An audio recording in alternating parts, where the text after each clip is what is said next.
ang pulong Hesus nagkahulugan og ang Ginoo miluwas kanato.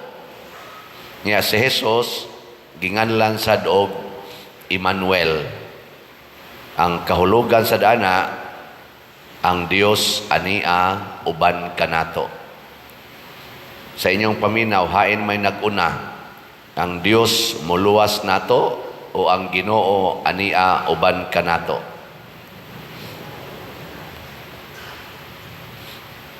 Lingi ay mong tupad, nahain kay gauna na.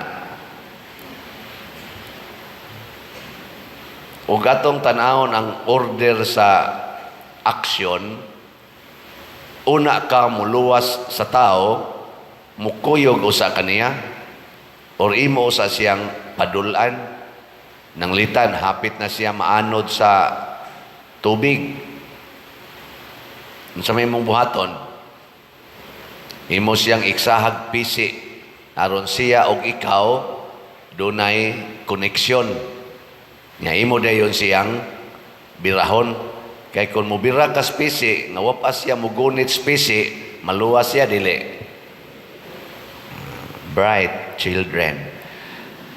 Muna, ang Ginoo nangitag paagi nga mahimo usa siyang uban kanato. Nya kinsa may iyang gihimong instrumento aron mahimo siyang uban kanato, ang una gyud ang mahal nga Birhen Maria. Plano ginas Ginoo nga mukuyog siya nato. Matud pa sa unang pagbasa, ako gyung paanhaon kaninyo ang usa ka hari nga tawgon og manluluwas sa katawhan, og harian niya ang iyang mga katawhan gikan sa silangan, sa kasadpan, sa amihanan og sa habagatan. Ang tanan gyung tao iyang harian. Kay sa una manggod ang mga hari tribal ba kanang depende sa among mga kaliwat. Nya hari ko diri, hari sa kadiha, pinatyanay ta aron nga ilhon og kinsa gyoy hari. Pero pag abot na kuno aning bag-ong hari, iya nang tigomon ang katawhan sa tibuok kalibutan. Og mao na si Kristo. Nya kinsa may iyang instrumento? Ang una, ang mahal nga Birhen Maria. Ikaduha nga instrumento mao si kinsa man? Ngatog na mo, mao si Jesus. Si Jesus. Si Jose. Wag yun mo yung reaksyon, no? Ano bang, mura rin mo gaduka. Ningon, tali mo, dili pa diri, si Jose. Si Jesus, gawin mo yung tao. Ingon, si Jesus. Oh. Wag yun ba? Sus, luya ning asa man ni amo din himo tiwas og pangatog. Si Jose ngano man tungod kay dili mahimong tao si Jesus. Unya mahimo ra gyung tao si Jesus nga tinuod kun ianak siya og usa ka inahan, imabdos usa nya dayon ianak. Unya kay sa balaod sa mga Hudiyo, kung ang babae magmabdos, unya way bana, ilan ang iakyos or hukman nga mananapaw. Nya ang silot sa babae nga mananapaw, batuon hangtod mamatay. So dili maanak si Jesus kung si Maria masakpan sa mga silingan nga niburot ang tiyan pero way bana. So nangita ang Ginoo og bana.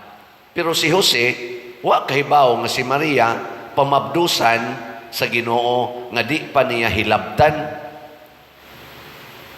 Lisod sa naoy. Kana bang nanakay uyab unya sinayura na mo nya namabdos wa pa gani ka kahikap.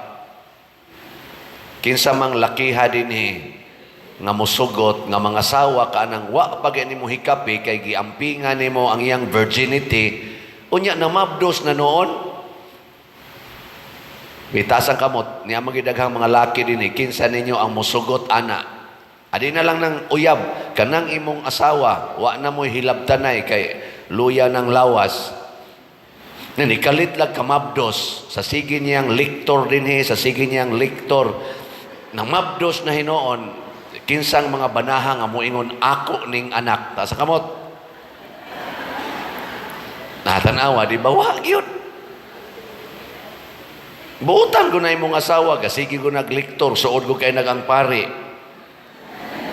Wa na mo'y hilabtanay, kay luya na lagi. Kay gulang-gulang na. Yan, nagsuka-suka na noon. Ang sa may imong hunahuna, yun. Na-disgrasyas pare. Kaya ang pare, batanon man ang pare, no? Ayaw, huna-huna agyod nga, lalang kini sa Espiritu Santo. Nga akong asawa, nabuntisan gyud sa Espiritu Santo. Di oy, lisod kay na. Moto si Jose, ning aksyon gyud og biya. Iyang biyaan si Maria, iya na lang ipapatay si Maria, pero dili siya maoy mosumbong kay iyang matatong katungod nga isumbong niya si Maria sa authority, pero ingon siya muhilom na lang kog exit aron nga dili na koy mosumbong, bahala nagkinsay mosumbong niya ani niya, basta dili lang ako. Pero gipukaw siya anghel ni Anghel Gabriel, ingon siya ay kahadlok Jose, pangasawas Maria kay lalang nas Espiritu Santo, virgin yapunas Maria, putli yapunas Maria, gipamabdusa na sa Espiritu Santo. Nya tinaw kay instruction, manganak siyag lalaki, nganli siyag Jesus, kay mangluwas siya sa katauhan. Kay ang gisulti sa propeta, mataw gining manluluwas diha sa babae nga virgin or ulay, mauna ang imong uyab. Nya di ka ma-proud nga ang imong anak nga giangkong anak sa Ginoo, nya ang imong asawa virgin yapon, di ka proud ana. Ingon de Jose, bitaw no, balik din siya. Obedience to the will of God. So ang instrumento sa Ginoo, mga instrumentos Ginoo nga ming mipakunik sa manluluwas nganhi nato nga mga luwasonon. Una, obedient to the will of God. Obedience. Ikaduha, silang duha pulos mga kabos. Kabos si Jose, kabos si Maria. Ikatulo, si Jose ug si Maria pulos mga tawgo natog virgins, pure, naa sila'y purity of their body, purity of their hearts, purity of their minds. At least tulo ka main qualities aron ang Ginoo mo-connect nato ug muluwas nato. Lingi ay mong tupad. Na ka ng tulo. Na virgin ka. Ikaduha, di ba ka kusog mo supak-supak? Obedient ba ka sa Ginoo? Ikatulo, nahigugma ba ka kakabos? Wa gani ning tulo, dili ta mahimong manluluwas, dili sa ta mahimong instrumentos kaluwasan. Kanig yung tulo. Ni asa man ni makit-an kaning tulo kahiyas na ana sa mga pari nga giordinahan o sa mga consecrated persons, kanang mga religious brothers and religious sisters and nuns. Na ana diha. Amo nang gi-embrace kaming giordinahan o kanang mga consecrated persons, gi-embrace namo ang gitawag og three evangelical counsels: poverty, chastity, and obedience. Muna ayaw mo paghunahuna nga kining among dili pagminyo gapa as if lang miani nga kining among wa pagminyo Pakitang tao rani niya magkinitanay Redemis Madre dito sa Luyos Kumbinto. Usahay mahitabo sad na. Pero di na maoy nature nga among gi-embrace. Amo na gay nang i-violate ang among obedience, ang among chastity o ang among poverty, maguba dayon ang plano sa kaluwasan. Maguba. Muna si Jesus nagpili og mga tao nga iyang giordinahan sa pagkapari kadtong 12 ka apostoles. Og ang 12 ka apostoles mao na say ni-ordain og mga tao aron mahimo nilang mga successors hangtod karon. Ni ani gabarog sa inyong atubangan, connected pa ni ngadto sa first Pope nga si San Pedro, ug mao kana nga maong connection aron mubaha ang kaluwasan. Way laing makapahimo ni Kristo nga uban kanato ang pari ra gyud. Giingnan ang imong mga anak diha, kanang mga laki dihang batanon, ingna pagpari dong. Nya kana sa mga batanon babae, labi na ning ato mga PYCC, ato kunong ingnon pag Madre day. Nya moingon din na sila, di ko katilaw. Si Jose wa mo tilaw ana, si Maria wa mo tilaw, pero silang duha gitagbaw sa Ginoo. Gitagbaw, perfect satisfaction, wala ka nang hahanapin pa. Tanawan ng mga mitilaw, kaning ni araw mga nangaminyo, nga wa say klaro. Tanawa, di ba na nagbuwag na, pero ay mo kabalaka, daghan sang pari ng gawas sa pagkapari kay mutilaw. Daghan sang madre nga nang gawas kay mutilaw. Nga naman, ilang gi-violate ang obedience, chastity, and poverty. Oh, muna din akong pagdumala ninyo, di baya sayon, pero naning kamot ko aning tulo. Usahay magkadagma-dagma ko sa huna-huna, sa pulong, sa buhat wa kay ko madagma. Pero sa huna-huna o sa pulong, sorry, maninghag ko, hadlo kayong mga lectors, hadlo kayo ang ubang choir, hadlo kayo mga sakristan, hasta mga staff din magkurog-kurog na sila mo abot ko. Jutay ra nila ang malipay, hala na nas father, kasagaro, hala, padir, ano? Maluoy ba ko nako? Maluoy ko nako. Nga naman, dili naman ko obedient, usahay, domineering. Pasaylo ako ninyo, ana, ha? Wasan ninyo compassion may ngam sa merisi ayaw na asad selo alang sad mi usahay ba kay kami manggod do na mi gitawag og technical mission sa among pag-ordain o sa among pagka-assign sa parokya. Unsa may among technical mission nga mao say mission sa simbahan? To govern, to teach, and to sanctify. Tanang pare, labi na gyud ang mga obispo, labi na gyud ang Santo Papa, ang main mission namo to govern, to teach, and to sanctify. Anha mi diha mapildi usahay siyawa ini-govern namo. Kana bang imo na bang kontrolon ang tao kay governance God, di ba? Govern.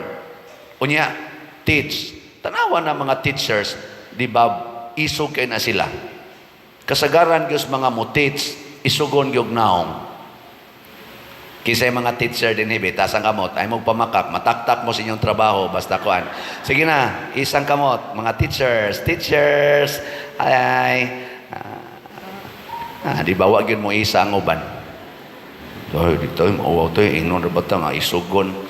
Isugon man ginang teacher mo, teach ka. Bisa ka mo mga ginikanan, teacher man sad mo sa inyong mga anak.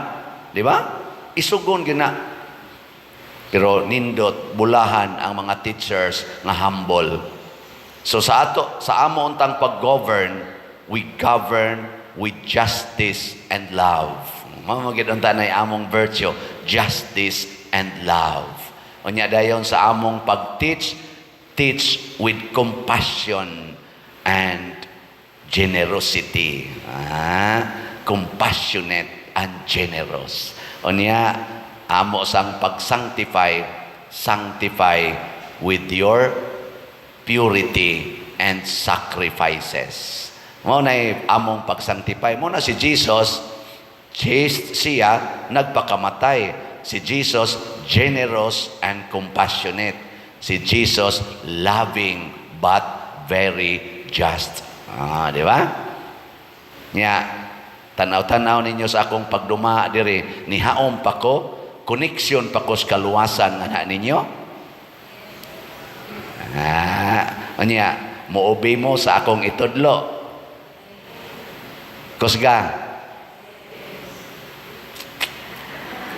Kusga ba? Mosunod mo sa akong itudlo, dili. Pamalit mo slat. Lagi. Kay bausad na inyong response, aron mahimo sad nga koneksyon sa kaluwasan ang simbahan ngadto sa inyong pamilya.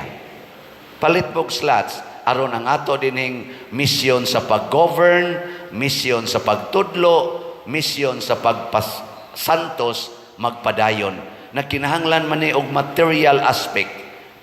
Ang pag-govern, nagkinahanglan kanilang atong pagpaayos mga balay, part man na sa governance, part man na sa teaching nga magtinabangay ta, pagtabang sa mga kabos, kay matud pa ni Kristo, paghatag mo maayong balita ngadto sa mga kabos.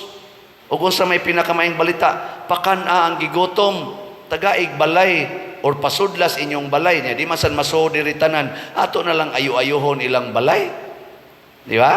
Mao nang atong slots na atay sitiyo.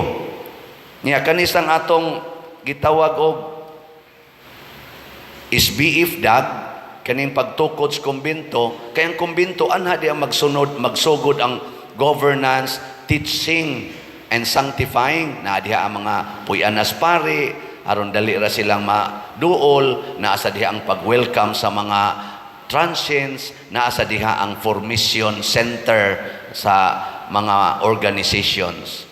Mo nang magtinabangay taani.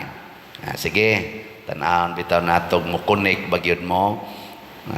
Atong SBF dag as of yesterday nahalina na tag 3,922 ka slots, na apay 56,078 ka slots nga available, tag 500 ni per slot. Akong challenge ninyo kanunay nga gikan karon hangtod sa New Year, og wap ka kapalit og slot, bisag usa lang ka slot ani 500, palit gyud gikan karon hangtod New Year. Sige, lingay mong tupad, nakapalit na ka niya, may mga gani man na, congratulations, nahimo na kang koneksyon sa kaluwasan niya. Kanang may wap alagi paningkamot aron mahimo kang koneksyon sa kaluwasan.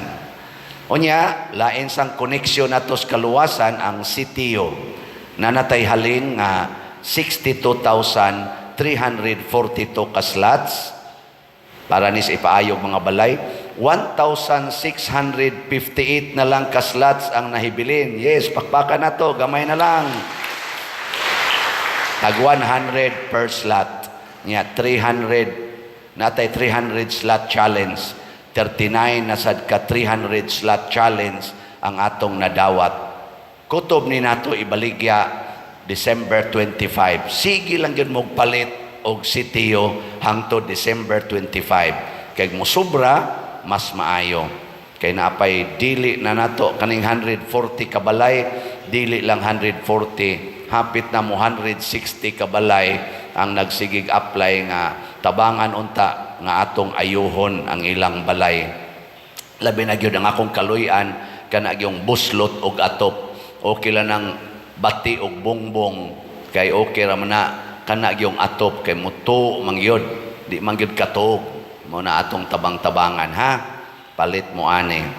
Ang atong disap niabot ng atong halin og 150. 20 na lang ka slots ang nahibilin. Tag 500,000 pesos per slot ni siya. Hinaot unta nga daghan sang mupalit ani hangtod December 25. Kining tanan mga igsoon aron ni pagtuman nga mahimot ang koneksyon sa kaluwasan gikan ni Jesus, ni Maria, ni Jose sa mga apostoles hangtod matapos ang kalibutan. Muna kining simbahan nga atong tukuron, kining simbahan nga atong atimanon mao ni ang sentro dinhi. Anhi ang atong converging point aron ta magkahiusa nya ngadto din tas mga kapilya. Munang ato sang gitabangan nga mga kapilya maarang-arang sad nya adto dayon sa atong mga panimalay. In short, maghinatagay ta, magtinabangay ta aron mahimo si Kristo nga ania uban kanato. Dinhi sa misa ang pari mohimo ni Kristo nga uban kanato pinaagi nining sakramento sa iyang lawas ug dugo. Nya didto sa inyong mga panimalay, didto sa katilingban, ang pari mohimo sad nga si Kristo uban kanato pinaagis mga serbisyo, mga formations nga among ipatuman himuon ngadto sa mga parokyano. Sige, lingiay mong tupad. Ingna magpuyo-puyo pa ka? Kanang nagpuyo-puyo, naputol na ang koneksyon sa kaluwasan. Ingna mag same-sex union pa ka? O mag same-sex union mo, putol sa ang kaluwasan. Kay ang sala, maoy mo putol sa atong koneksyon. Ingna imong tupad, ayaw na pamalikas ha? Ayaw na pagsigpangasaba kay maputol ang koneksyon sa kaluwasan. Nya moingon sa tong usa, ayaw na sad pagsigig pamakak kay haron di maputol ang koneksyon. Og labaw sa tanan, ayaw na paningil anang utang. Aron di maputol ang koneksyon sa kaluwasan. Di ba?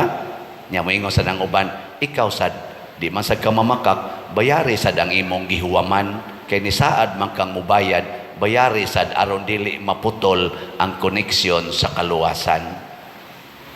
Kamo sang mga manag-uyab, pag holding hands lang mo, o magtusik-tusik gamay lang, ayaw na lang ng layog-layog, kuot-kuot, mangluspad mo ana, maputol ang koneksyon sa kaluwasan. Ang virginity, purity, i-maintain sama ni Jose o ni Maria. Huwata ang saktong panahon nga mao ang sakramentos kaminyoon una pamumubuhat sa angayng buhaton aron dili maputol ang koneksyon sa kaluwasan. Kamo sang mga anak ay mo pagsigduaan ng computer, sige na lang computer basig maputol ang koneksyon sa kaluwasan, wa na mo'y relasyon sa inyong ginikanan ug sa usag-usa. Kakuha mo? Manindog na ta katong dunay koneksyon sa kaluwasan.